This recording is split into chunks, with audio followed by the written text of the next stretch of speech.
መንፈሳዊ ሩባታት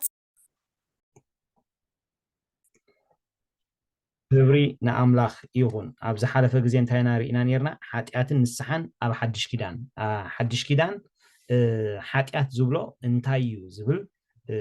ርኢና ነርና ማለት እዩ ኣምላኽ መስገን ጎይታ ግዜና ኩሉ ንዓኻ ንበካ ኣለና ብሽም ኢየሱስ ንኩሉ ናይ ትምህርቲ መደብና ጸሎትና መንፈስካ ክሓልፎ ንጽልይ ኣለና እግዚአብሔር ኣቦ ብኩሉ ደግፈና ሓግዘና ንነብስ ወከፍና ተቆጻጸር ንዓኻ ደሊና ኢና መጺና ዘለና ሞ ንነብስ ወከፍና ድማ ከከም ዝመጻናዮ ክትራኸበና ብሽም ኢየሱስ ንጽልይ ኣለና ጥራሕና ስለዘይ ተሰደድና ድማ ክብሪ ንበካ ኣለና ብሽም ኢየሱስ አሜን ኦኬ ኣብ ዝሓለፈ ግዜ ኣብ ሓድሽ ኪዳን ማለት እዩ ወይ ድማ መጽሓፍ ቅዱስ ሓጢኣት ዝብሎ ካብ መጀመርያ ዘይምእማን ከም ዝኾነ ማለት እዩ በቲ ጳውሎስ ዝገለጾ ብፍላይ በቲ ሮሜ 14 ፍቅዲ ሮሜ 14 ካብ 16-17 ዘሎ ማለት እዩ ሮሜ 14-23 ዘለውን ማለት እዩ ኣብቲ ሮሜ 16-17 መንግስቲ ኣምላኽ ጽድቅን ሰላምን ሓጎስን ብመንፈስ ቅዱስ እያ ኢልዋ ማለት እዩ ኣብ ሮሜ 14-23 ግን ካብ እምነት ዘይኮነ ዘበለ ኩሉ ማለት እዩ እንዳተዋላወልካ ትገብሮ እንዳተዋላወልካ ትበልዖ ዘበለ ኩሉ ሓጢኣት ምዃኑ ስለዚ እቲ ኣብ መጽሓፍ ቅዱስና ሓጢኣት ዝበሃል ዘይምእማን ከም ዝኾነ ማለት እዩ ኩሉ እቲ ተግባራዊ ሓጢኣት ዝሙት መስተ ካልእ ማለት ዘበለ ማለት እዩ ውጽኢት ናይቲ ዘይምእማን ምዃኑ ዝሓለፈ ግዜ ርኢና ነርና ሎም መዓልቲ ድማ ንስሓን ትርጉሙን ኣብ ሓድሽ ኪዳን ዝብል ኢና ክንርኢ ማለት እዩ ንስሓ ኣብ ሓድሽ ኪዳን ሲ ንሕና ኣመንቲ ከመይ ጌርና ኢና ንንሳሕ ካብ ምንታይ ኢና ንንሳሕ እንታይ እዩ ትንሳሓ ዝብል ሓሳባት ሎም መዓልቲ ክንሪኦ ክንፍትን ኢና እግዚአብሔር ይመስገን ከምቲ ኩላትና ብዝተፈላለየ ነገራት ሰሚዕና ኣለና ማለት እዩ እቲ ንስሓ ዝብል ካብቲ ናይ ግሪክ ቋንቋ ሜታኖያ ዝብል ቃል ዝመጸ እዩ ስለዚ እቲ ሜታኖያ ትርጉሙ ደጊም ኣተሓሳስባኻ ምልዋጥ ማለት እዩ እቲ ናይ ቀደም ትነብሮ ዝነበርካ ናብራ ገዲፍካሲ ብሓድሽ ናብራ ምምልላስ that's why you ኣብ ሮሜ ምዕራፍ 7 ተሕልታ አንቢብኩም በአርጊት ንብረት ዘይ ፊደል ዘይኮነሲ በሐድሽ መንፈስ ክንማላለስ ኢሉ ማለት እዩ ነቲ አርጊት ሰብነት ቀንጢጥኩም ድማ ነቲ ብመልክዕ አምላኽ ተፈጥረ ሐድሽ ሰብ ንዑ ልበሱ ሐድሽ መንነት ንዑ ልበሱ ኢሉ እንታይ ገብረና ኾሎ ንሪኦ መጽሐፍ ቅዱስ ክዛረበና ኾሎ ንሪኦ ማለት ስለዚ ሜታኖያ ማለት ናይትማል አተሐሳስባኻ ናይትማል ናብራኻ እቲ ንኣምላኽ ዘይኽብር ዝነበረ ናብራ ገዲፍ ካሲ ብሓድሽ ኣተሓሳስባ ንኣምላኽ ብዘኽብር ህይወት ንኣምላኽ ብዘሕጉስ ኣንፈት ዳይሬክሽን ማለት እዩ ናፍቲ ሓሳብን ምኽርን ኣምላኽ ኣቲኻ ምምልላስ ማለት እዩ ንስሓ ስለዚ እቲ ሓጢኣት ማለት ዘይምእማን እንተደኣ ኮይኑ ንስሓ ማለት ድማ ናብ እምነት ምምላስ ማለት እዩ ንስሓ እዚ ሓጢኣት ዘይምእማን እንተደኣ እናዮ ማለት እዩ ንስሓ ድማ ናብ እምነት ምምላስ ማለት እዩ ስለዚ ንስሓ ንዘይ ኣመንቲ ኣስተውዕሉለይ ክልቲኤ እንዳፈላለና ኢና ከይድሎም ምሸት ንስሓ ንዘይ ኣመንቲ ናብ እምነት ኢየሱስ ክርስቶስ ከም ናይ ግሊ መድሓኒኦም ምቕባል እዩ ንዘይ ኣመንቲ ማለት እዩ ንዘይ ኣማኒ ምናልባት ተነስሑ ዝብል ህዝብና ስንብት ስለ ዝብል ጎይታ ተቀበል ዘለዓለማዊ ህይወት ኣለካ ኢና ጥበብ ዘለዎ ቃላት ኢና ንእትዎም ናፍቲ ህይወት እንስሕቦም ማለት እዩ እንተኾነ ዮሐንስ መጥምቅ ኮነ ጎይታ ኢየሱስ ወንጌል እዚ ኣብ ምድሪ ስብከቶም ወይ ድማ ኣገልግሎቶም ክጅምሩ ከለዉ ተነስሑ ብወንጌል እመኑ ዝብል ቃል እዮም ሒዞም ተበጊሶም ማለት ስለዚ ወንጌል መሰረቱ ኣብ ክርስቶስ ምእማን ኣብ ማርቆስ 1 ካብ 14 ክሳብ 15 ኣለኩም ተነስሑ ብወንጌል ከዓ እመኑ ኢሉ ክሰብክ ከሎ ንሪኦ ማለት እዩ ስለዚ እቲ ንዘይ ኣመንቲ ትንስሓሲ ናብ ክርስቶስ ምምላስ ከም ዝኾነ ካብዚ ሓሳብ እዚ ክንሪኦ ንኽእል ኢና ጳውሎስ ድማ ኣብ ግብረ ሐዋርያት 19 ፍቅዲ 4 ዝበሎ ንርአዮ ሽዑ ጳውሎስ ዮሐንስ በቲ ድሕሪ ዝመጽእ ማለት ብኢየሱስ ክርስቶስ ከኣምኑ ነቶም ህዝቢ እናነገረ ጥምቀት ንስሓ ይዘጥምቕብሎም ብምንታይ ብኢየሱስ ክርስቶስ ከኣምኑ ስለዚ ንስሓ ማለት ንዘይ ኣመንቲ ብክርስቶስ ኢየሱስ ንኸኣምኑ እዩ ናብ ክርስቶስ ንኽምለሱ እዩ ግብረ ሐዋርያት 10 ካብ 20 ሳብ 21 እውን ድሕር ዳሪእና ግብረ ሐዋርያት 20 ካብ 20 ክሳዕ 21 እንታይ ይብል ንአይሁድን ንጽራውያንን ብንስሓ ናብ ኣምላኽ ክምለሱ ብጎይታና ኢየሱስ ክርስቶስ ከዓ ከኣምኑ እናመስከርኩ ዝጠቅም ዘበለ እናሰበክልኩም ኣብ ዋዕላ ኮነ ኣብ ቤት ኮነ መምሃርኩም ኮቶ ኣይብኩርኩን እንታይ ዝብል ዘሎ ብንስሓ ናብ ኣምላኽ ክምለሱ ንመን ነቶም ዘይኣመንቲ ወይ ድማ ንአይሁድ ኮነ ንአይሁድን ንጽራውያንን ማለት እዩ እዚ ንአይሁድን ንጽራውያን ሲ እቲ ጳውሎስ ዝሰብኮ ዝነበረ ክርስቶስ ማለት እዩ ናብ እምነት መታን ክምለሱ እዩ ስለዚ ሓጢአት ዘይምእማን እዩ ብክርስቶስ ኢየሱስ እንትዳ ተነስሕካ ድማ ናብ ንክርስቶስ ምእማን እዩ ማለት እዩ እዚ ንስሓ ንዘይኣመንቲ እዩ ማለት እዩ ዳስ ዋይና ንዓለማውያን ወይ ድማ ንዘይኣምኑ ተነስሑ ናብ ክርስቶስ ተመለሱ ኢልና እንሰብኽ ማለት እዩ ኦኬ እዚ ኮነ እንተቀንዲ ነገርና ናይ ዘይኣመንቲ ኦልሬዲ ግሉጽ እዩ ንኣመንቲ ግና ንስሓ ንኣመንቲ እንታይ እዩ that's what the point I want to say እዚኣታ ፖይንት ክዛረባ ዝደሊኣ ማለት እዩ ሓደ ካብቲ ሰይጣን ኣብ ቤት ኣምላኽ ዝጥቀመሉ ድማ ማለት እዩ በቃ ንስሓ ምንን ከብለካ ይውዕል ንስሓ እንዳበለ ሎሚ በቃ ዓይንኻ ክሳዕ ዝፅቆ ክትበክ ትውዕል ፅባሕ ሃብቲ ዝነበረ ህይወት ትምለስ ንኣመንቲ ንስሓ እንታይ እዩ ኣሕዋተይ ያ ንስሓ ኣሎ ኣብ ሓድሽ ኪዳን ኣሎ እዚኣ ኣነ ፂረ ከስምረልኩም ንስሓ ኣሎ እስቲል ኣነ ንስኻትኩምን ምንም እኳ በክርስቶስ ኢየሱስ ጻድቃናት እንተኾንና ንሕና ጽድቂ ክርስቶስ እንተኾንና ግናኸ ስጋ ዝለበስና ድኻም ዝጠበቐና ሰባት ስለ ዝኾንና ካብቲ ዝጠበቐና ዘበለ ንኹሉ ዝጠብቀና ዝኸብደና እንታይ ንግበር ኢሉ ኣሎ ነርሕቕ ኢሉ ስለ ዘሎ ማለት እዩ ዝኸብደናን ዝጠብቀናን ኣብ መዓልቲ ኩሉ ግዜ ኢና እንርሕቆ ማለት እዩ ናበይ ናብ ክርስቶስ ብምጥማት ስለዚ ንስሓ ንኣመንቲ ቀዳማይ ማለት እዩ ካብ ዝተፈላለየ ናይ ገዛእ ርእስና ሙታት ግብሪ ኣመንቲ ሒዝዎም ኣማኒ ሒዝዎም ዝመላለስ ሙት ግብርታት ኣለዉ that's why ሎም መዓልቲ ብቐጥታ ናብ ትምህርቲ ኣትየ ዘለኹ ሒዝናዮም እንመላለስ ሙታት ግብርታት ኣለዉ ነዚኦም ደርቢና ብእምነት ምምልላስ ማለት እዩ ንዓና ንኣመንቲ ኣሕዋተይ ንዓና ንኣመንቲ ንስሓ ማለት ሒዝናዮም እንመላለስ ሙታት ግብርታት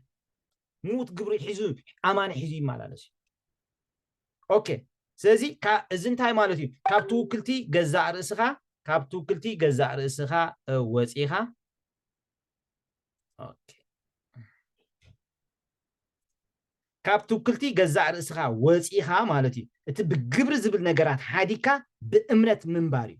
ኣማኒ ክምለሰሉ ዘለዎም ነገራት ቀዳማይ ካብ ናይ ገዛእ ርእስና ዋላ ጽቡቕ ይኹን ሙት ግብሪ ምምላስ ሓደ ግዜ ቲቪ ጀሽዋ ነዊሕ ዓመታት ይገብር ከምዚ ኢሉ ህፅሊ ሰሚዕ እዮ ማለት እዩ ጎይታ ካብቲ ኣነ ጽቡቕ ግብሪ ዝብሎ ካብቲ ኣነ ናተይ ጽቡቕ ዝብሎ ግን ንዓኻ ምስራሕ ዝኽእልኣካስ ካብዚ እውንሲ ኣፅሬኒ ኢሉ ክዛረብ ከሎ ሰሚዕ እዮ ማለት እዩ እዚ ብገዛእ ርእስና እንገብሮም ዋላ ጽቡቕ ይኹን ናብ ትምክሕቲ ዝወስደና እንምክሓሉ ዘበለ ኣብ ሓድሽ ኪዳን ትምክሕቲ ተሪፊ ኢልዎ ትምክሕቲ ተሪፊ እስከ ትምክሕቲ ተሪፊ ይበሉሎም መዓልቲ ካብ ህይወተይ ትምክሕቲ ተሪፊ ኣማኒ ናይ ገዛእ ርእሱ ትምክሕቲ ክድርቢ እዩ ዝግብኦ ኣብ ሓድሽ ኪዳን ምንም ሕጂ ንኣብነት ከምዚ ኢልና ኣለና 18-17 ዓመት በፂሕና ኣለና ክብርና ኣምላኽ ይኹን በዚ ዝሓለፍናዮ መዓልታሲ ዘመክሕ ነገር የብልናን ፀጋ ኣምላኽ ብዝብፅሕና ኣሕዋተይ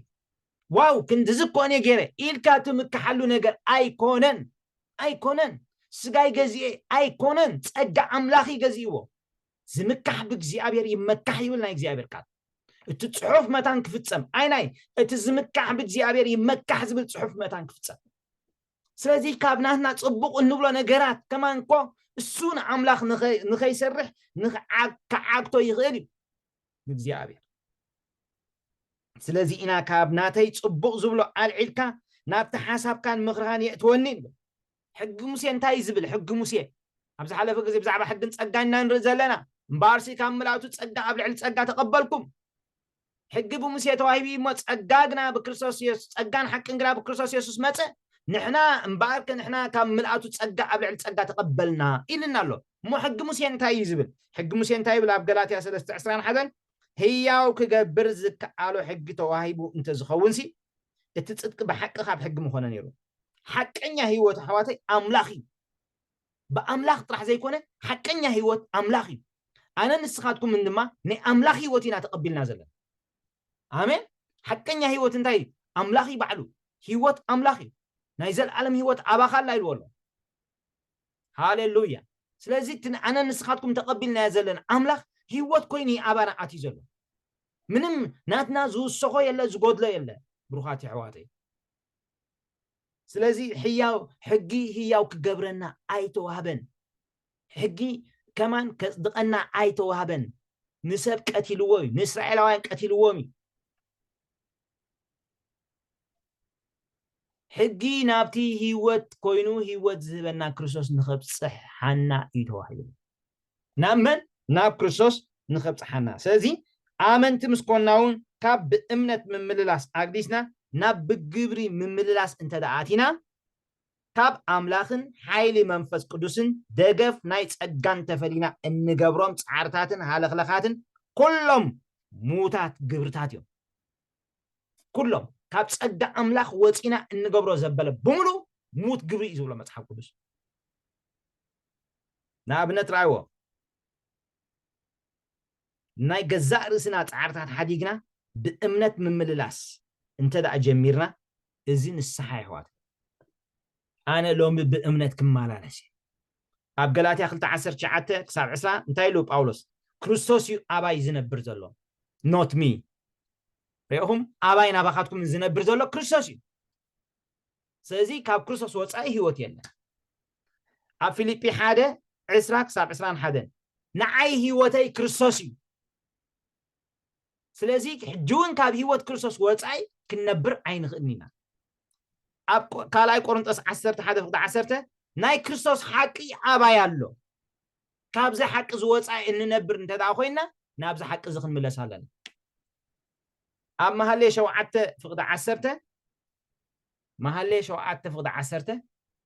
እዚኣ ብሓንሳብ ኮይና እንተንቢብናያ ፅቡቕ እዩ መሃልየ 7:10 መሃልየ 7:10 እንታይ ትብል ኣፍኪ ከም ናብ ፍትወይ ወሪዱስ ናብተን ዝድቅሳ ከናፍር ዘንሸትት ጥዑም ወይኒ ይኹነለይ ቃላት ኣፈይ ቃላት ጸጋ እዩ ካብ ቃላት ጸጋ ወፃኢ ትዛረቦ ዘበለ ኩሉ ሙት ግብሪ እዩ ቃላት ጸጋ ቃል እምነት ዘይትዛረብ እንተደኣ ኮንካ ኣብ ሙት ግብሪ ኢና ንመላለስ ዘለና that's why ካብዚ ኣመንቲ ማለት እዩ ካብዚ ክንስራሕ ይግባአና ቆሎስያ 4:6 ዘረባኹም ኩሉ ብጨው ብጸጋ ዝተቃመመ ይኹን ብጨውን ብጸጋን ዘይተቃመመ ዘረባ ኩሉ ሓጢያት እዩ ሕዋተይ ሓጢያት እዩ መጽሓፍ ቅዱስ ሓጢያት እዩ ዝብሎ እንድሕር ብጸጋ ዘይተቃመመ ዘረባ ንዛረብ ኮይና እንድሕር ከምኒ ዓለም ንዛረብ ኮይና እንድሕር ከምቲ ዜናታት ንሰምዖ እንድሕር ንዛረብ ኮይና ካልእ ማለት እንድሕር ንዛረብ ኮይና ያ ብጸጋ ኣይተቃመመን ዘረባና ንኣማኒ ድማ ሊትመስ ፔፐር ከናፍሩ እዩ ቸክ ንገብረሉ ቸክ ዝገብሮ ማለት እዩ ሓደ ኣማኒ ቸክ ዝግበር በቲ ካብ ከናፍሩ ዝወፅእ ቃል እዩ ቸክ ሊትመስ ፔፐር ኢየሱስ ክርስቶስ ጎይታ እዩ ስለዚ ናይ ክርስቶስ መጀመርታ ነገሩ እዚኣ ብጣዕሚ እያ ትገርመኒ ዕብራውያን ምዕራፍ 6 እንተደኣ ኣንቢብኩም ዕብራውያን ምዕራፍ 6 ካብ 1 ብዙሕ እዋን ንዘይኣመንቲ ኣብ ትምህርቲ ድሕነት ዘለው ኢና ንጥቀመላ እዛ ጥቕሲ ማለት እዩ ግን ኣነ ብዙ ግዜ ዝኸስተውዕለላ ከለኹ ንዓና ትምልከት ኮይና ትስማዓኒ ማለት እዩ ስለዚ ናይ ክርስቶስ መጀመርታ ነገሩ ሓዲግና ኣስተውዕሉ ንዘይ ኣማኒ ናብ ክርስቶስ ክምለስ ኢኻ ትብሎ እምበር ናይ ክርስቶስ መጀመርታ ነገሩ ሓዲግካ ይኮንካን ትብሎ እቲ ብክርስቶስ ኢየሱስ ዝኾነ ናይ ምድሓን ነገር ሓዲግና እብሎም ኣሎ ንመን እዩ ነዚኦም ማለት እዩ ነዚኦም ኣመንቲ ናይ ዕብራውያን ምስ ክርስቶስ ዝተመላለሱ ሰባት እዩ ዝዛረቦም ዘሎ እንታይ ኢልዎም ናይ ክርስቶስ መጀመርታ ነገሩ ሓዲግና ብንስሓ ካብ ሙት ግብሪ ብንስሓ ካብ ሙት ግብሪ እዚኣቶም ኩሉ ግዜ ኣሚኖም ሰብ ዕብራውያን ኣሚኖም ንድሕሪት ገጾም ክምለሱ ዝደልዩ ነቲ ዝተቐበልናዮ ምድሓን ዕሽሽ ካብ ንብል ካብቲ ዝመፅእ ቁጣዕ ከመይ ጌርና ክንመልቕ ይከኣለና ኢልዎም ኣሎ ኣብ ዕብራውያን ምዕራፍ 2 ካብ 1 ክሳብ 3 نتي تقبلنا مدحان عشش كاب النبل كم يجرنا كل ملق يقالنا كل ملق عين خلني نازياتهم ندحلكم لسه زحسبوا زنبريم أبنا جزارو سوم صدقي أبنا جزارو سوم نجاراتكم لسه زدري سنبر سباتهم سلازي بنسحة كموت قبر تمارسوا كموت قبر تنسعوا شو عن تايلوم بأمنة بأملاح that's what I want بأمنة بأملاح أملاح أبز مدري زحقوسون سب بأمنة مالالس كله كابز حقوسون نتبخالين حوادث نحنا بأمنة كن مالالس كلنا نأملاح باه يبلو بزي أمنة جنا نأملاح كسمرو كحقوسو مالتي بزي أمنة نأملاح كسمرو زغير يلبون كبلنا خلا بزي أمنة نأملاح كحقوسو زغير يلبون سلازي لو ما عن تنتهي نقبر موت قبرتات ناتنا تصبق نولا استفال عليه نجارات عب هيوتنا مالتيو زرد عنان زي رد عنان أبكد مجزيابير نتاخن قبروينا كندربيو إنا لو معاتي زيت أبكنا نزخب دنان كندربيو إنا بشم يسوس آمين سلازي بنسحا كاموت قبري بأمنات بأملاح قطر غلطة زي كاموت قبري مالتيو كابتن ناتنا تصبق والا تصقع أملاح نخي سرح هذا أوان ناتنا تصبق إذا عبتو زقر بطلنا نحنا تصبق نبلو بزح بيت كريستيانات تصقع أملاح انتاي كوين زي عي you know بقت بيت كريستيان ابنت مالتي ببروجرام تتطقي كاب ساعات حاجه كنت بقى خمسه كاب كنت ساعه كنزيا بروجرام منفس كرس هابي بينك عبتو برو سخان دي بروجرام تطقي كانات كصبق الكامل يخايو live the spirit منفس كرس يسرح حق دفو يسرح بهيوت كما جمره يسرح منفس قدس يسرح فلو قبر نعو دربيو موت قبرتاتك حد كابت زخبدني ابز سلسته معلت زي حواتي بزحات كتفتحيكم بزحات كنفتحينا لو مشان امين بزح مفتحك خوني زي انت ريفن زلوا معتات بزح مفتحك خوني ناتنا تصبق نبلو نغرات ندربيو تصبق نبلو نغرات نعانا كابز حزنا نتنا እግዚአብሔር ነገር ኣብ ህይወትና ከይመጽእ ዝዓግት ዘበለ ጽቡቕ ነገራት እዚ ንደርብዮ ብንስሓ ካብ ሞት ግብሪ ብእምነት በኣምላኽ ናብ እምነት ንእተሎም መዓልቲ ኣሜን ብእምነት ምምልላስ ነገራት ዲኸቢድካ ብእምነት ተመላለሶ it doesn't matter believe God ካብቲ ንስኽና ጽቡቕ ትብሎ ንላዕሊ ካብኡ ንላዕሊ እግዚአብሔር ክገብር ይኽእል እዩ عزيزو كجبر زكاله أملاك تصحيف له عزيزو كجبر يخلي إجزاء أبي هوتكم من عزيزو كجبر يخلي إجزاء يخلي هاليلويا موت جبرنا ندربيه أنا كمزي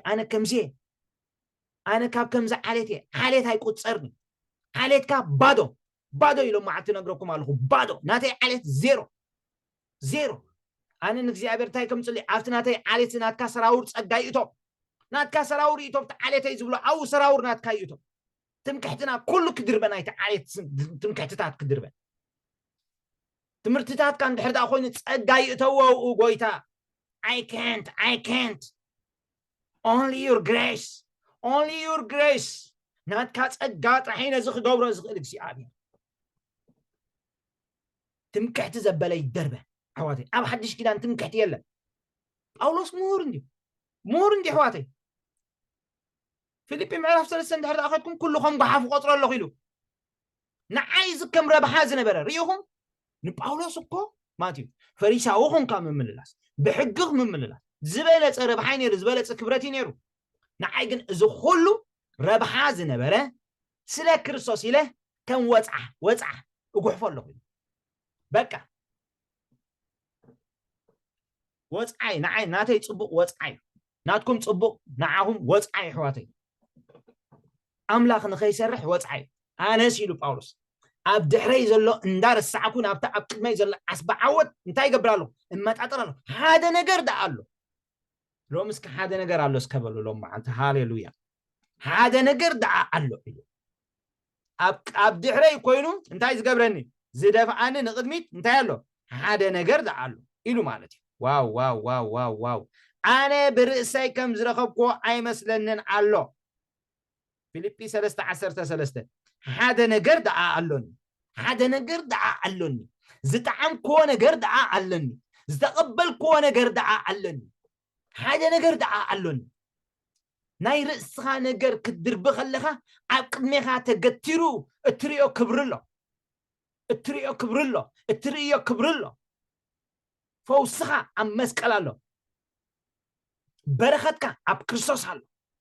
لومي ناتين ناتكم النجر ندربيه آمين ناتين ناتكم النجر ندحريت ندربيه زي ما كحنا زبالة كله بشم يسوس ندحريت الدربه زي ما كحنا زبالة زتأبقنا زبالة زخبدنا زبالة لو معتي بشم يسوس ندربيه يدربه خبز قبعه نايلو معتي أرسنا أبزو زريا أزيو آمين صلوتنا أبزو زريا أزيو سمع أملاك يبارك تايلو شعو عبد حري زلو اندار السعكو نتا أبقد ما يزلو الناتا ما تأطركو نابت حنسوس علامة أبيلي نابت عصب عوات ناي لعلت أو أملاك بكرسوس يسوس أبوي الغوريهم بكرسوس جميركا بكرسوس يخات ود أب حدش كده كنجمركا لنا تمرتي لو كومي بتسقى جميركا بتسقى يخات ود بتسقى سجمرة بتسقى يزود أب حدش كده نمعتنا أشو نقرات زنع مني عقداو زربابيل نزابيت زي أسرتا عقداو زربابيل نزابيت زي أكفتسمان بتسقى سجمرة بتسقى يفتسم سلازي أبزو مونغو قعزوغن مالتيو فتناتات كقاطم يغليو ناتكا صبوق تبلو نغرات كتحزو تقرا بس lose it لو معلتي ندربيو let's throw it أبصقع أملاخ ننطلطل أبصقع أملاخ انتاي نقبر ننطلطل داويت رأيو هيوتو نساول قتلا يخل دانيرو يس أبيدن دينيرو كنداي غزي اغزابير أبيدو يحلف يبول no God will do it God will do it in your life እግዚአብሔር አብ ህይወትካ ክገብር እግዚአብሔር አብ ህይወተይ ክገብር እግዚአብሔር አብ ቤተይ ክገብር እግዚአብሔር አብ ቤትኩም ክገብር ናይትማል ውጥቀት it is not yours ናይትማል ውጥቀት ናትካ ይኮነን አምላኽ ንኸሙ ይጸዋዓካ በትቦኽሪ ዕላማ ገዛእ ርስኻ ጠምታ በትቦኽሪ ዕላማ ናይ እግዚአብሔር ገዛእ ርስኻ ጠምታ አምላኽ ኣብ መስቀል ንወዱ ክሰዶ ከሎ ብሙሉ መቕጻዕትካ ወሲዱ ንስኻ ኣብዚ ምድሪ ጽድቂ አምላኽን መግለፂ ፍቕሪ አምላኽን ኮይንካ መታን ክትመላለስ እዩ حاتيات عينات كاني تمكحتي عينات كاني نو وي تمكحتي عينات كاني حاتيات عينات كاني موت قبري عينات كاني صبقناتك عينات كاني هاليلويا وما عاد تقول لاتنا اداونا لعلنا انا بእግዚአብሔር ناتي صبق له يطرح بلو بزي ነገር ዝማ ኣብ ቅድሜ ኻይ ምለስ ኣለኹ ክንብሊና እቲ ካልኣይ ኣመንቲ ክንስሕሉ ዝግብኦም ነጥቢ ካብ ልምምድ ሓጢያት እዩ ካብ ልምምድ ሓጢያት እዩ ንስሓ ኣሎ ኢለኩም ኣለኹ ካብ ልምምድ ሓጢያት آمنتي كملسلون كنسحلون زلوهم نجر من لممات حاتيات يو إذا حاتيات زي من الوقت جبراو حاتيات كن بلون خلينا ويدما بجبر زقلت حاتيات بجبر زرع حاتيات كن بلون خلينا زموت خون خل سرق خون خل كلام عليك خون خل إذا كل زمت أنت عند حدا أنا وتصيت نايت زي مأماني بايزوي نعملاق سلا زي آمن كا خمبر عند حدا أنا عملاق تأمن كونكا نعملاق أنت دا تفرح كونكا أبكم زعينة حاتيات هاي تأتوني خا ግን ምናልባት አይፍለጥኒዩ ማለት እዩ ዝረአን ዘይረአን ኣብ ህይወትና ናይ ሓጢያት ልምምዳት ክልወና ይኽእል እዩ ንሕና ንፈልጦ እግዚአብሔር ድማ ዝፈልጦ ኣብ ህይወትና ልምምድ ሓጢያት ክሉ ይኽእል እዩ ምናልባት ሰባት ዝፈልጥዎም ክሉ ይኽእል እዩ ፀገም የለን እግዚአብሔር መሐሪ ኢሎም ማለት እግዚአብሔር ምሕረተኛ እዩ ንዝምለሰ ነፍሲ እግዚአብሔር ይምለስ እዩ ኣታ እስራኤል እንተ ተመለስካስ ናባይ ዳ ተመለስ ይብል ናይ እግዚአብሔር ቃል እግዚአብሔር ነታ ትምለሰ ነፍሲ ይምለሳ እዩ አሜን نزا أبنت كخونا نازغل قداماي قرنطوس معرف حموشتي ناي قرنطوس شجر نفلطينا كله خيدنا أي نبوبو إننا مهنيات مستجزية زلنا كله بديتيل تنبوه صبو نيرو جن تأوزل تاريخ نتايو حدا سبيت أبو يأتيسي أفتي بيت كريستيان يمالالس نيرو تا بيت كريستيان هاليلويا تبل وسو هاليلويا يبل تا حزواد المسألة سبيت هاليلويا تبل كلهم هاليلويا يبلو نزا حاتيات زي كنت قزعت خونا ما أكلوا من دار أيو مالتيو بقى بو انت يقبرون يروم يحبونون يروم يا يحبونون يروم محبانكم سيلوم أبي عليلوم سلازي نتاسة بيت أبو زأتو سب أولوس انت يقبرون كلون ريو مالتيو كغان حم كلون ريو سلازي بتي أما كلهم زنبرا لممد حاجات حوالي أولوس نزم السمع انت يقبرون داب بخصح فلون كلون ريو سلازي أبت قدامي قرنطوس قامن مملاسو من السحومن انت زي رأنا أبكالاي قرنطوس معرف شو عتقن ماتي أبكالاي قرنطوس معرف شو عته زلو كالاي قرنطوس معرف شوعته كالاي قرنطوس معرف شوعته كاب شمونت خساب 10 حدا زلو ግን ንምላሶም ንሪ ማለት እዩ ካብቲ ዝለማመድዎ ዝነበረ ሓጢያት እታ ቤተ ክርስቲያንን እቲ ከምዚ ዝገበረ ሰብ ኩላቶም ማለት እዩ ተነሲሖም ካብቲ ግብራዊ ሓጢያት ከም ዝተመጹ ቲቶስ ንጳውሎስ መጽዩ ጸብጻብ ከቅርበሉ ከሎ ንሪ ካላይ ቆሮንቶስ ንብቦ ካብ 8 ክሳብ 11 እንታይ ይብል በታ ደብዳቤ በታ ቀዳመይቲ ደብዳቤ ማለት እዩ በታ ቀዳመይቲ ቆሮንቶስ ዘላ በታ ምዕራፍ 5 ማለት እዩ በታ ደብዳቤ ኣጉየኩም እንተኾንኩኳ ተጣዓይሰ ክነሰይ ኣይተዓስነ እታ ደብዳቤቲኣ ንግዚኡ ጥራይ እንተኾነኳ ከም ዘጉያትኩም ርኢ ኣለኹ እሞ ካባና ገለ ጉድኣት ምእንቲ ከይትረኽቡስ ከም ፍቃድ ኣምላኺኹም ዝጉየኹም ንንስሓ ስለ ዝጉየኹም እምበር ሕጂ ስለ ዝጉየኹም ኣይኮንኩን ዝሕጎስ ዘለኹ ማለት ኢሉ ሽዑ ጓሂ ከም ፍቃድ ኣምላኽሲ ንምድሓን ዝኸውን ዘይትጣዓሰሉ ንስሓ የምጽእ ጓሂ ዓለም ግና ሞት ዘምጽእ ራይዎ ብሓቂ ናብ ኣምላኽ እንተዳ ክትምለስ ኮንካ እንታይ ዘምጽእ ንምድሓን ከም ፍቃድ ኣምላኽ መወዳእቱ ምድሓን ኢየሱስ ክርስቶስ ጎይታ እዩ ምናልባት ኣብ ምልምማድ ሓጢያት እንተለና ኣምላኽ መሓሪ መወዳእታኻ ጽቡቕ እዩ ኣምላኽ ናብ መንግስቱ ክጽዋዓካ ከሎ ካብቲ ድቕድቕ ጸልማት ከውጻካ ከሎ ወይ ከውጻን ንኹላትና ማለት እዩ ከውጻና ከሎ ኣምላኽ ንምድሓን ይጸውዕና ስለዚ ምለስ ኣለኹ እንተዳልከ ካብዚ ነገር ዝኽወጽ ኣይክልኒ እንድሕር ዳኢልና እግዚአብሔር ጸጋ ይህብ እግዚአብሔር ጸጋ ይህብ ካብቲ ዝኣተናዮ ዓዘቕቲ ከውጻና ይኽእል ብዝተፈላለየ ነገራት ይዕበይ ይንኣስ ሎሚ ኣብ እግሪ ሱር ኣብ እግሪ መስቀል ናይ ክርስቶስ ኢና ደው ንብል ኣብ እግሪ መስቀል ክርስቶስ ኢና ንምብርካኽ ሽዑ እንታይ ኢሉ ጓሂ ከም ፍቃድ ዓለም ግና ሞት ዘምጽእ ስለዚ እንድሕር ዘይትንሳሕ ኮንካ ማለት እዩ ሞት ዘምጽእ ሞት ማለት ምፍላይ ማለት ካብ ኣምላኽ ኢኻ ትፍለ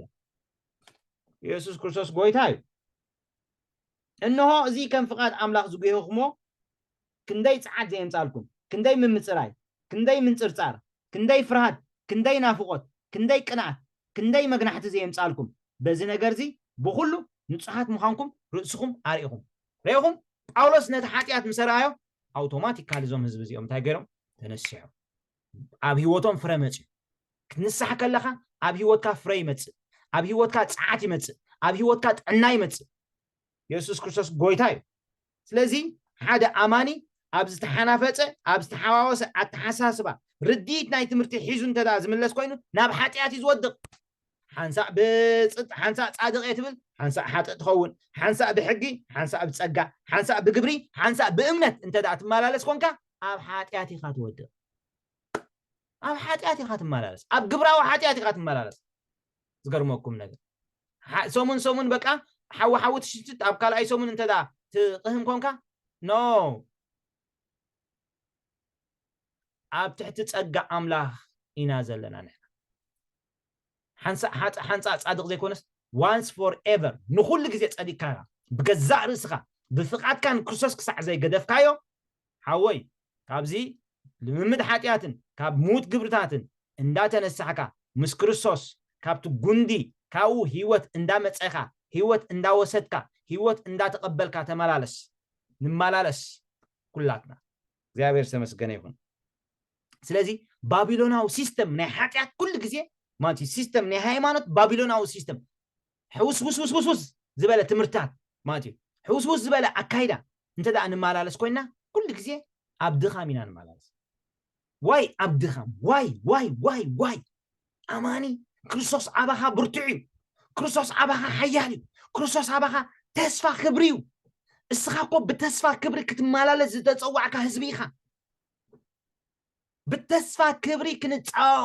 ክንመላለስ ዝተጸዋዕና ህዝቢ ኢና መንግስትን ካህናትን ጌርናሲ ኣሕዋተይ ኣብቲ ዝለዓለ ናይ ስልጣን ደረጃ ዝደየብና ሰባት ኢና ከመይ ጌርና ሓጢያት ክንገብር ይኾነልና ኣይኮነልናን እዩ ዘርኡ ዓውስነ ዝነብር ሓጢያት ክገብር ኣይኮነሉን እዩ ሓጢያት ክንገብር ኣይኮነልናን እዩ ኣቱም ደቀይ ሓጢያት ከይትገብሩ ኢለ ጽሒፈልኩም ኣለኹ ሓጢያት እንተገበርኩም ግና ጠበቃ ኣሎና ጠበቃ ኣለካ ሎሚ ናብቲ ጠበቃና ኢና ንምለስ طبق لك طبق لك طبق لني طبق لنا حواتي كاب كل حاتياتنا بدوم حاسيبو صادقانات كجبرلنا زغل هاليلويا هاليلويا سم أملاك كاب زل عالم نزل عالم يبارك كاب كل حاتياتنا كنصحنا زغل صادق زخونه غويتا من تاهم عم مسقل زفسسو دمو لومي انت دعا تملسنا كنصح انت دعا كيلنا أملاك محرناي واتي أملاك فوسناي نكراتنا أبيد غويتا إزلو نكراتكي أبيد غويتا إزلو هاليلويا سلازي كاب كم زعينة الممدات زي ناي بابيلون أو سيستم بابيلون كل جزء بكل تأجر حنكسكا بكل تأجر حنكسكا تمارس بابيلون أو سيستمي كل جزء دما وتسيتو أب خلا أيكون أبا خايب أبايو أبا نايو أب حاتياتنا نودق سلازي بخمس عينة انتدعى زتحدنا سبات هالينا كنسح كلنا حواتي كم زيلنا نسخاكو ويدما أنا بكرسوس صادقه غويتا نصدقيخا صويعخاني غويتا نصدقيخا فليخاني كم جمره بصدقيخا صويعخاني بفقري اب قدميخا قدوسن منقب تخون إيخا مديبكاني لو مجن زطبقني يرحق الله لو مجن زخبنن ارحق الله نزي من لما ما دزي كاب هيوتي كترحقو بشم يسوس ردعني اب اغر مسقل كالله بدم كحصبني از دمزي حجي كونن قد بخلتاش عمت نصدق يفسيسو اب قدما ابو استرعي ليو بزي دمزي ابو تقبلني حجون هاليلويا حجون صادقي الكا نتسرح دم تأمنمو هاليلويا نتسرح دم استأمنكايو اتدم دما اب هيوكا سروحو يجمر سلازي كبارنت حاجات حارا إيخا كبارنت حاجات أبتحت بارنت ني حاجات كنمالالس فتصمنا أي تصوعنا باروت صدقيهم زبلنا مصحف قدس باروت قدسنا فريخم قدسنا كوينلو فريخم مودعتهم نايزل عالم هيوت كوينلو السخا مودعتها نايزل عالم هيوتي باري حاجات كونكا كتمالالس أي تصوعك منفس قدس حواتي كنسح كلنا منفس قدس دخام كاي كونن زرئك أملاخ يقطعي لكم يقدم حجي جن بترمت يكونن زبلك حمام أمس يكونن زقطعك دخنات يكونن زل خلك نو إذا هيمانوتي أملاخ no poverty no sickness حمام يسدلكاني دخنات يسدلكاني شجر يلكلكاني ملون صبغن وهبات كابل علي كابي كابتل لوط ويدما ممللاس صلالوت زي بلو عبو برهانات يزمص كابتي عبو برهانات انتاي يمص برهان يمص كابت عبو برهانات انتاي يمص ملو وهبات صبغ وهبات منفس قدس انتاي زريكا كتنسح كلها انتاي زريكا كابت تشنفر مالت كاب كريستوس هايلي هيوت زلو حقتات وسيدي ام منفس كا زبرهالكا امين هاليلويا دحر دا درداكم كوينو كلاتكم امين بولو حجي منفس قدس ينقفكا يس جن انت حقتات بمرأيو حقتات يزغلصلكا انت حقي يزغلصلكا تحقي دخام كاي كونن زريكا بفلاي حبشة انا چقا انا خبايا انا چرقي انا خمسي انا ادقي انا قل كله دينهم صيبلنا انكو عخاون لعل قالات يالو نسح كله انا زي تقمي انا برازر تتقمع حكوني تصوعي كاك زيادر أحكبي تقدس نتكبر بعل بيت كتكون كوني خاطر تصوعك نتكبر بعل بيت نمنقص عملاق كوني خاطر تصوعك أبز مدرك كوك زيابير حيلون قلتمون بعاها إيك قلت تتصوعك بمن كقلت تتصبلغا بمن منفس قدس حقتاتي زغلصلك نعها زخون حقتات كابت تشنفر كابت غندي امصيو نابت تشنفر يزمصو اسخا تشنفريها أيكونن كابت تشنفر كم زرحكا كابت تشنفر كم استفليها أنا خمزي أنا نقيسه أنا رقيفه بقى تشنفر ندحر رقيف ندي طبق دينا بقرب هاي طبقني بو غير يزنقص ከይትነቅጽ ግን መንፈስ ቅዱስ እንታይ ይገብረካ ሓቂ ይገልጸልካ ሓቂ ዘርእየካ ስለዚ መንፈስካ የብርሆ መንፈስ ቅዱስ መንፈስካ ምስ ክበርህ እንተ ደኣ ጀሚሩ መንፈሳዊ ቅንዓት ይሓድረካ መንፈሳዊ ቅንዓት ይሓድረካ በቃ ክትጽሊ ትደሊ ከተንብብ ትደሊ መንፈሳዊ ቅንዓት መንፈስካ ስለ ዝበርሀ በኢየሱስ ክርስቶስ ሽም ሎም መዓልቲ መንፈሱ ዘይበርሀ ሰብ ኣብዚ ቦታ እዚ መንፈሱ ይብራህ መንፈሰይ ብሩህ ይስከበሉ መንፈሰይ ብሩህ ብክርስቶስ ኢየሱስ ሃሌሉያ መንፈስካ ምስ በርሀ ሪኢኹም ኣብ መንፈስካ መንፈሳዊ ብርሃን ይዝልቕ መንፈሳዊ ብርሃን ምስ ለኣኸ መንፈሳዊ ቅንዓት ይሓድረካ ፍጹም ሽዑ ንድሕሪት ገጽካ ይትምለስኒ ኢኻ እምቢ እምቢ ኢኻ ትብል እምቢ ንሓጢኣት እምቢ ኖ ኢኻ እምቢ ምስ ሓጢኣት ነዞም ሰብ ቆሮንጦስ ነዞም ሰብ ዕብራውያን ኮይኖም ምስ ሓጢኣት ክሳዕ ሞት ኣይተቃለስኩም ክሳዕ ሞት ትቃለስ ዋይ መንፈስካ እንዲበርዩ ብርሃን እንዲረኺቦ መንፈስካ እንዲበርዩ መንፈስካ እንዲደሚቑ እቲ ንነብሲ ወከፍ ሰብ ዘብርህ ብርሃን ሓቂ ናብ ዓለም ይመጽእ ነበረ ኢሉሚኔቲንግ ወርድ ሓደ ካብቲ ሻትሻይ በቀዳማይ ዝረኣናዮ the power of the word ሓይሊ ናይቲ ቃል illuminating word it is not light giving word but illuminating word ንነብሲ ወከፍ ሰብ ዘብርህ ብርሃን ሓቂ ናብ ዓለም ይመጽእ ነበረ ንነብሲ ወከፍ ሰብ መንፈስካ እንተ ደኣ በርዩ ሓጢኣት ትጸሎ ፍርሃት ኣምላኽ ክገዝኣካ ይጅምር ፍርሃት ኣምላኽ ክገዝኣካ ይጅምር ሓጢኣት ትጸሎ ሓጢኣት ትጸሎ ሓጢኣት ክሰምዕ ከለኻ ትጽግዮኖ ትፍንፍኖ ከምቲ ኣብ ይሁዳ ዘሎ ነቶም ዝረስሐ ክዳውንቶም እንዳደንገጽ ኩሎም ክድንግጽ ኢኻ ትጅምር ድሕር ደኣ ካብ ሓጢኣት ወፂኻ ሓጢኣት ክትርኢ ከለኻ ትፍንፍኖ እሞ ነቶም ኣብ ሓጢኣት ዝወደቑ ክትድንግጾሎም ትጅምር this is the power of repentance brother the power of ንስሓ እዚ ሓይሊ ናይ ንስሓ እዚ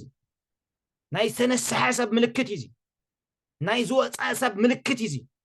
ናይ ዝጸደቐ ብክርስቶስ ኢየሱስ ጽድቅ ናይ ዝተቐበለ ምልክት እዚ መንፈሱ ናይ ዝደመቐን ናይ ዝበርህን ምልክት እዚ መንፈስካ እንተ ደኣ በሪሁ ነቶም ዝገንሑኻ ሰባት ክትናፍቆም ኢኻ ትጅምር ጳውሎስ ከምኡ እንዲልዎም እዚ ኢልዎም ክንደይ ምምፅራይ ክንደይ ምንፅንፃር ክንደይ ፍርሃት ክንደይ ናፍቆት ክንደይ ቅንዓት ክንደይ መግናሕቲ ዘየምፃልኩም ንጹሃት ምዃንኩም ርእሲኹም ኣሪእኹም ኢሎም ኢልዎም እዚ ውፂት ናይ ሓቀኛ ንስሓ ግብራዊ ሓጢኣት ብግብራዊ ንስሓ ስለዚ ነቶም ዝገንሑኻ እንታይ ክትገብሮም ትጅምር ክትናፍቆም ትጅምር ዝገርመኩም ነገር ሓጢኣት ኣብ ህይወትካ ክትለማመድ እንተ ደኣ ጀሚርካ እምነትካ ይጠፍእ ስለምንታይ ዲ ሰብ እምነቱ ዝጠፍእ ስለምንታይ እምነትካ ጠፍእ ሓጢኣት ክትለማመድ ጀሚርካ ኣለኻ ኢየሱስ ጎይታ እዩ ኣምላኽ ግን ንዓኻ ቀረባይ ኣምላኽ ካብ ካልኦት ኣገልገልቲ ትደልዮን ኢኻ ኣምላኽ ንዓኻ ኣብ ውሽጥኻ እዩ ዘሎ መንፈስ ቅዱስ ኣብ ውሽጥኻ እዩ ዘሎ መንፈስ ቅዱስ ልዕልን ነብሲ ወከፍ ሰብ ንዓኻ ይቐርብ ካብ እስትንፋስና ንላዕሊ ዝቐርበና ኣምላኽ ካብ እስትንፋስካ ንላዕሊ እስትንፋስካ ርሑቕ እዩ ዋው ሃሌሉያ ሪኢኹም ሓጢኣት እንዳተለማመድካ ክትከይድ ከለኻ ትሪ ልቢኻ ተጥሪ ዕብራውያን 3:12-13 ኣብቲ ሓድሽ ትርጉም ብፍላይ እንታይ ይብል ኣሕዋተየ ካባኻትኩም ሓደ እኳ ካብቲ ህያው ዝኾነ እግዚኣብሔር ዘርሕቕ እኩይ ዘይኣምንን ልቢ ከይህልዎ ተጠንቀቑ እኳ ደኣ ሎሚ ተባሂሉ ክዝረበኩም ከሎ ብናይ ሓጢኣት ምትዕሽሻው ናይ ሓደ ሰብ ልቢ እኳ ምእንቲ ከይተርር ኣብ ፀፅባሕ ንሓድሕድኩም ለማዓል ልቢ ከይተርር ሓጢኣት ምልምማድ ንልቢ የትርሮ ሓጢኣት ምልምማድ ንእምነትካ የትክሞ ሓጢኣት ምልምማድ ጸሎትካ የትክሞ ሓጢኣት ምልምማድ ቃል ምንባብካ የትክሞ ኢየሱስ ክርስቶስ ጎይታ እዩ ሎሚ ግን ነቲ ዝተቐበልካዮ ናይ ክርስቶስ ጽድቂ ንዑ ሒዝካ ክትድይብ ዋልታ እምነት ከተልዕል ሃሌሉያ ምልምማድ ሓጢኣት በረኸትካ እዩ ዝዓፅዎ ብሩኻት በረኸትካ እዩ ዝዓፅዎ መልስኻ እዩ ዝዓፅዎ ሃሌሉያ ክትበጽሑ ዝግባአካ ኢኻ ምብጻሕ ትስእን ማለት እዩ ስለዚ ንስሓ ማለት ንኣመንቲ ብሕፅር ዝበለ ንኣመንቲ ማለት እዩ ንዓና ቀደም ሓጢኣት ጥዑም ዝጥዕመኒ ዝነበረ ሕጂ ግና ዕረ በቃ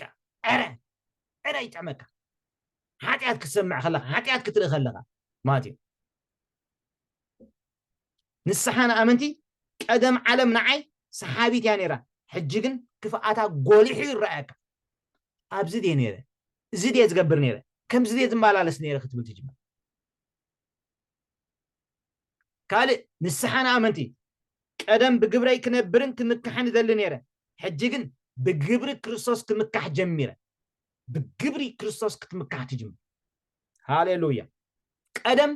ምስለይ ከርኢ ህርድብ ይብል ነይረ ምስልኻ ከተርኢ በቃ መን ከማይ ክትብል ኣነ እኮ ገለ ክትብል ኣነ ሎሚ ግን ኣነ ዝብል ሓቂቑ ማለት እዩ ክርስቶስ ክትብል ትጅምር ኣነ ይኮንኩን ክርስቶስ ኣባይ ዝነብር ዘሎ ናይ ክርስቶስ ሓቂ ኣባይ ኣሎ ኣነ ጥዑም ኣበሳሪ እየ ካብ ከናፍረይ ጥዑም ቃል ዝወፅእ ብጨው ብጸጋ ዝተቃመመ ቃል ዝወፅእ ትብል ስለዚ ኣብ ሓጢኣት ከይንወድቕ ኩሉ ግዜ ብምሕዳስ ሓሳብና ንመላለስ ይነው ኣብ ሓጢኣት ከይንወድቕ ሮሜ 12 ብምሕዳስ ሓሳብኩም ተለወጡ እምበር ነዛ ዓለም እዚኣ ኣይትምሰልዋ ብምሕዳስ ሓሳብካ ክትተዳኣ ተለዊጥካ ነዛ ዓለም እዚኣ ኣይትመስላን ኢኻ ሎማ ዓለም ካብ ቤተክርስትያን ብሽም የሱስ ተጸሪጋ ትውፃእ ኣሜን ሃሌሉያ ኢየሱስ ክርስቶስ ጎይታ እዩ እዚ ክብርና ኣምላኽ ይኹን እዚ ንዓና ንኣመንቲ እዩ ካብ ሙት ግብርን ካብ ግብራዊ ሓጢኣትን እዚ እዩ ኣማኒ ክምለሰሉ ዝግብኦ ብራዘር ክትምለስ ከለኻ እቲ ናይ ክርስቶስ ሓቂ ሒዝካ ተመለስ ብንስሓኻ ይኮንካ ናብ ኣምላኽ ትምለስ ብንስሓኻ ይኮንካ ብብኽያትካ ይኮንካ ብብኽያት ኣይደሓንካን ብንስሓኻ ኣይደሓንካን እቲ ብክርስቶስ የሱስ ተዋሃበካ ጽድቂ ኣይውሰኾ ኣይንከዮ ግናኸ እዚ ከምዚ ዓይነት ነገራት ግን ማለት እዩ ካብ ጸጋ ኣምላኽ ስለ ዝፈልየካ ማለት እዩ ሎም መዓልቲ ዝኸብደናን ዝጠብቀናን ንደርቢ እዩ ኣሜን ናይ መወዳእታ ጥቕሲ ከንብብ እየ ዕብራውያን ምዕራፍ 12 ምእንቲ እዚ ድማ ንሕና ብክንዲ ዝኣክል ደበና ምስክር ተኸቢብና ከለና ካብ ሓደ ንኩሉ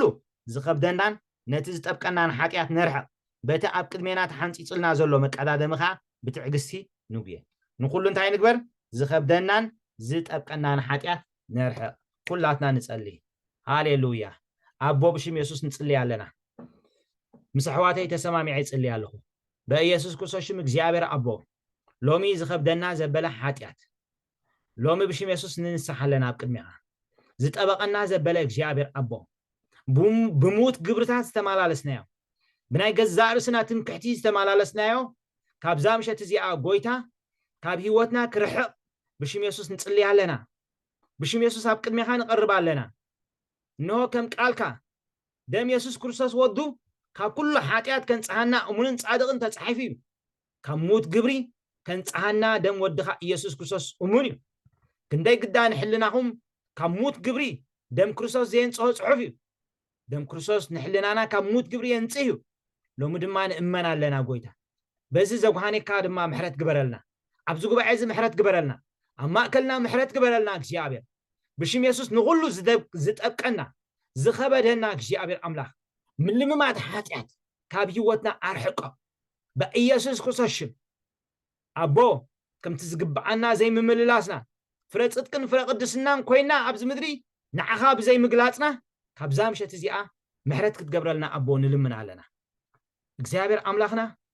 መሓርን ለዋህን ጻድቕን ኣምላኽ ኢኻ ነቲ ብደምካ ዝዓደካዮ ህዝቢ ነቲ ዝተበጀኻዮ ህዝቢ ንበላዓይ ኣሕሊፍካ ኣይትህብኒ ኢኻ ንኸሳሲ ኣሕሊፍካ ኣይትህብኒ ኢኻ ከሳሲ ኣሕዋትና ተደርበየ ጽሑፍ እዩ ሳላ ደም ትገንሸልን ሳላ ቃል ምስክርነቶምን ንሰይጣን ሰዓርዎ ጽሑፍ እሞ በቲ ብክርስቶስ ኢየሱስ ደም ዝሰርሐካልና ስራሕ እንዳተኣመና ሎሚ ኣብ ቅድሜኻ ንእመን ኣለና ንሕና ጽድቂ ክርስቶስ ከም ዝኾንና ንእመን ኣለና أنت بكريستوس يسوع ذهب كنا صدقي بغمو بتصقع خايب كنا ما هاليلويا كابزد ما خفلينا زغل حيل ما نم يلا نحنا هاليلويا ولد أملاخنا نحنا ولد كائنا نحنا دق خائنا نابا خائنا نملس انت تملسنا نابا خائنا نملس انت تملسنا نابا خائنا نملس فوسنا عبيد كايزلو فوسنا عبيد كايزلو صدقنا عبيد كايزلو نفرد زترسعنا لسان لومي بشم يسوس نروت علنا بدم يسوس نروت علنا بتي كريستوس يسوس عمس قال زخفللنا سرح نروت علنا باي يسوس كريستوس نروت علنا باي يسوس كريستوس نروت علنا باي يسوس كريستوس نروت علنا نعانا زسرح حصوار يتقمني نعانا زسرح حصوار يتقمني نعانا زسرح حصوار يتقمني نصادق كم بوالتا بصقا تخبط صحفي صدقنا عيصيقني صدقنا عيبالاشوني ات بكريستوس يسوع ذهب كنا صدقي اب سماي تمزغبلنا زلو اب سماي تمزغبلنا زلو هاليلويا اب سماي تمزغبلنا زلو اب سماي تصحفلنا زلو نزن دار انا جن نصلاي نروت علنا لوي نصلاي نروت علنا لوي كمتي هابت تصقاها اباها بدمكا مدحان علونا لومي مدحان علنا هابت تصقاها انا يدحننا هابت تصقاها انا ينصحنا هابت تصقاها انا برتعات يغبرنا يبشم يسوع ابويه هاليلويا مزمور داويت 119 تايبل انا يلو داويت نمغداي حسبكو أقاريون نام مسكرات كاملسكو مزمور 119 أنا يلو داويت أنا نمجدي حاسبكو نقاري دما نام مسكرات كان تاي قبركو ملسكو نمجدي حاسبكو أقاريون نام مسكرات كان ملسكو ناب قاليو خاتم اللس ناب قاليو خاتم اللس قالون عين تايبلني هاليلويا استغلاتنا أبو بلو لومي موت جبرن جبراو حاتياتن زتأبك أنن زخبدنن بدم يسوس هرحق الله بدم يسوس حتس أبني زبدل كوها كل يقرب للي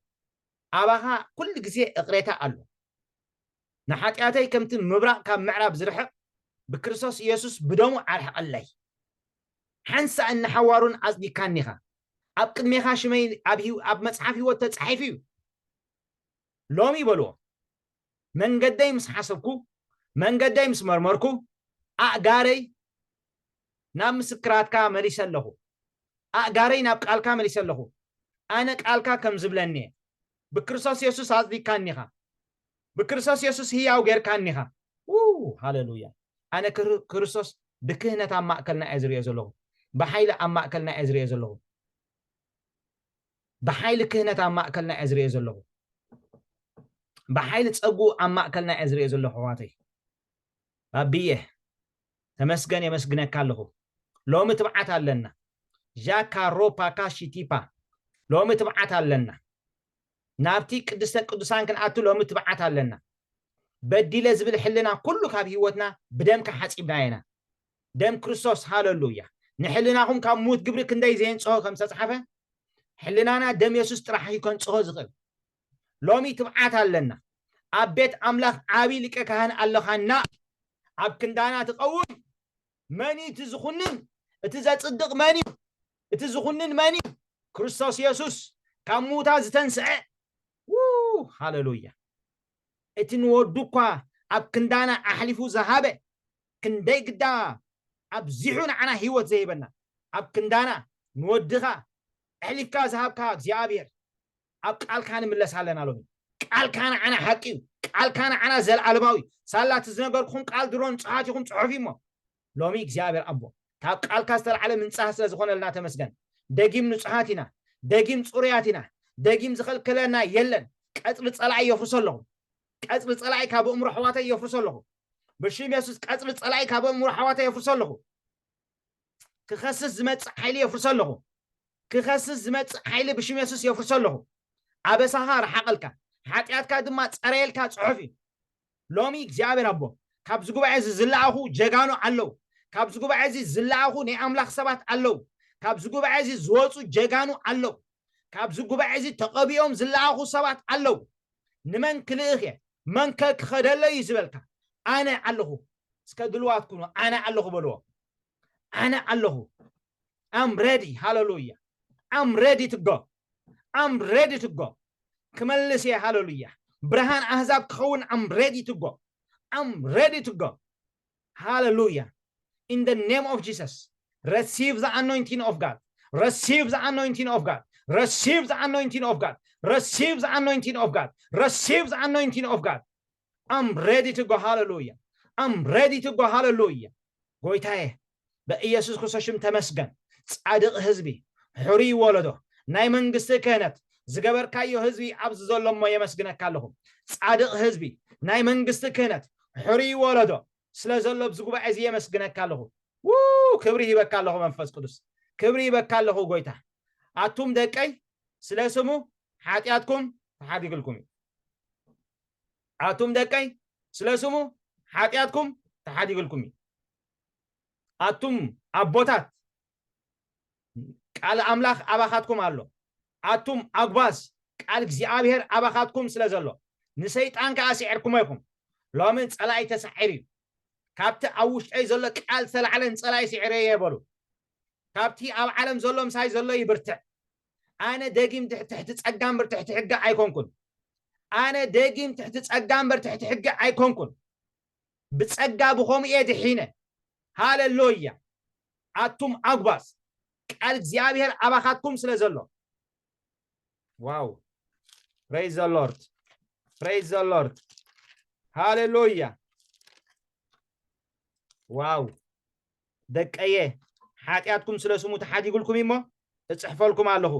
አቱም አቦታት ነቲ ካብ መጀመርታ ዝነበረ ፈሊጥኩም ይኹምሞ እጽሕፈልኩም ኣለኹ አቱም አግባዝ ነቲ እኩይ ሲዕርኩም ይኹምሞ እጽሕፈልኩም ኣለኹ አቱም ቆልዑ ነቦ ስለዝፈለጥኩሞ ጽሒፈልኩም ኣለኹ አቱም አቦታት ነቲ ካብ መጀመርታ ዝነበረ ፈሊጥኩም ይኹምሞ ጽሒፈልኩም ኣለኹ አቱም አግባዝ ቡርታዓት ስለዝኾንኩምን ቃል አምላኽ አባኻትኩም ይነብር ስለዘሎን ነቲ እኩይ እውን ሲዕርኩም ይኹምሞ ጽሒፈልኩም ኣለኹ በኢየሱስ ክርስቶስም ንጸላይ ትስዕሩሉ ቃል እግዚአብሔር ኣብ ልብኹም ይሕደር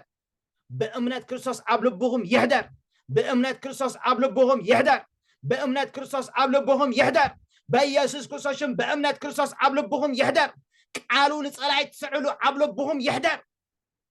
ጎይታ ተመስገን የመስግነካ ኣለኹ ጎይታ ሰዓሩ ጉባኤ ሰዓሩ ህዝቢ ኣብዚ ዘሎ ህዝቢ ሰዓሩ ህዝቢ ኣብዚ ዘሎ ህዝቢ ሰዓሩ ጉባኤ የመስግነካ ኣለኹ ጎይታ ስለዚ መዓልታት እዚ ተመስገን ስለዚ መዓልታት እዚ ተመስገን ቃል እግዚአብሔር ናብ ዮሐንስ ወዲ ዘካርያስ ድማ መጽ ከም ተጻሐፈ ሎሚ ቃል እግዚአብሔር ናብ ሕዋተይ መጽ ሎሚ ዘድሕን ቃል ናብ ሕዋተይ መጽ ሎሚ ዘናግፍ ቃል ናብ ሕዋተይ መጽ in the name of Jesus in the name of Jesus in the name of Jesus in the name of Jesus in the name of Jesus ሃሌሉያ ኢየሱስ ንስኻ ርስ ሕልቅነታትን ስልጣናትን ኢኻ እነሆ ብዘሎ መልአት መለኮት ድማ አባኻ ሓዲሩ ኣሎ ስለዚ ንሕና ድማ ሃሌሉያ ብኡ ተመሊእና ኣለና በቲ መለኮት ተመሊእና ኣለና በቲ ሓያል ተመሊእና ኣለና በቲ ብርቱዕ ተመሊእና ኣለና በቲ ቅዱስ ተመሊእና ኣለና እቲ ቅዱስ አባይ ይነብራሎ እቲ ቅዱስ ወዲ አምላኽ ብመንፈሱ አባይ ይነብራሎ ደጊም አነ ማሕደር አምላኽ ደጊም አነ በክርስቶስ ኢየሱስ ማሕደር መንፈስ ቅዱስ ሃሌሉያ ናይ ብዙሓት አርዑት እንዳተሰብረ ናይ ብዙሓት ሕማም እንዳተሰብረ ሕዋተይ I see Jesus in the form of priesthood among us ኢየሱስ ካህን ኮይኑ ኣብ ማእከልና ዝርኦ ዘለኹ ስቲል ኢየሱስ ብናይ ክህነት መንፈስ ብናይ ክህነት ጸጋ ኣብ ማእከልና ክመላለስ ዝርኦ ዘለኹ ቤትክ እንዳበጽሑ ሓፍተይ ቤትክ እንዳበጽሑ እንዳተንከፈኪ ሃሌሉያ you will testify ክትምስክሪ ኢኺ ጃፓካ ሩፓካ ሽቲፓፓ ዛፖኮ ሮሺካ ሉፓካ ራፓካ ቶፓካ ሽቲፓፓ ኤስቶፕሮኮሺ ፕላክሩሳ ፕራካንቲቲፖ ሼፔከቶሺ ዲባባ ሃሌሉያ ጎይታ ተመስገን የመስገነካ ኣለኹ ስለ ሕዋተይ ተመስገን ከምዚኦም ዓይነት ጀጋኑ ብዚ ምድሪ ስለ ዘለውኻ ተመስገን ኣብ ዙርያይ ዘቐመጥካዮም ናይ ኣምላኽ ሰባት ስለ ዝኾኑ ተመስገን አነ ብዘለኹ ጸላይ ክሰርሕ አይክእልኒ አነ ብዘለኹ አጋንንት ጠጠው ክብሉ ይክእልኒ አነ ብዘለኹ ሰይጣን ከዓይ ይክእልኒ ጠንቆልት ጠጠው ክብሉ ይክእልኒ እዚያስ ኢድ አምላኽ ምሳያላ ኢድ እግዚአብሔር ምሳያላ ሎም ማዓልተ ሃሌሉያ ኢድ እግዚአብሔር ምሳያላ in the name of Jesus إتا حيال إيد إغزابير مسايا الله هاللويا إتا برتعتي إيد إغزابير مسايا الله بزقوا بعزم تمسجن منفس قدس تبارك منفس قدس واو برتعاتنا أنا برتع إسكبلو